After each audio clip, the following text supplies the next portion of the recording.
In today's video, I'll explain Instacart replacements and the difference between best match versus specific item.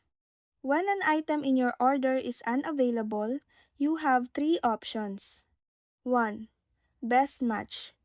Your shopper selects the closest possible replacement. You can guide them by setting preferences like similar price, same brand, gluten-free, or other attributes. They can also use replacements you've approved in past orders. 2. Specific item. You can pick an exact replacement yourself by searching the catalog or choosing from a suggested list of items. 3. Refund. If you don't want a replacement, you can opt to receive a refund for the unavailable item. And that's it. That's how best match and specific item replacements work on Instacart.